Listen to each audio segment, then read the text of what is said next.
अस्सलाम वालेकुम नाज़रीन, मैं अब्दुल 7 न्यूज़ में आपका इस्तकबाल है। आसिफ नगर ट्रैफिक पुलिस की जानिब से गुड्डी मलकापुर के पास ट्रैफिक सीआई सुधीर कुमार और उनके स्टाफ ने मिलकर ड्रंक एंड ड्राइव किया है, जिसमें 12 टू व्हीलर और 3 ऑटो को जब्त कर लिया है। आइए देखते हैं ये रिपोर्ट।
अब A1 टाउनशिप चिविला और मोइनाबाद के दरमियान मेन रोड से 1.3 किलोमीटर आबादी से लगा हुआ तमाम डेवलपमेंट के साथ जहां आप अपना घर बना के रह सकते हैं, जो है बिल्कुल बिल्कुल बिल्कुल आबादी से लगा हुआ। 4 लाख में 100 गज का plot, drainage, electricity, footpath, BT road, college, bus stop जैसी तमाम सहूलियतें दस्तयाब हैं।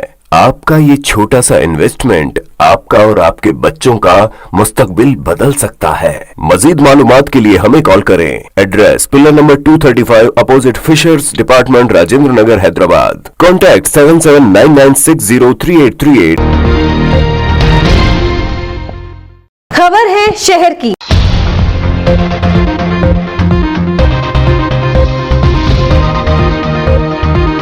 खबर है गांव की।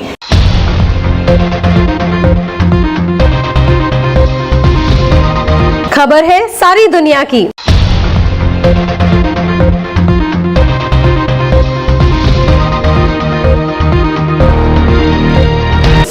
न्यूज़ पसंद आए तो लाइक कीजिए, शेयर कीजिए और सब्सक्राइब करना ना भूलें। 7H न्यूज़, आपकी आवाज।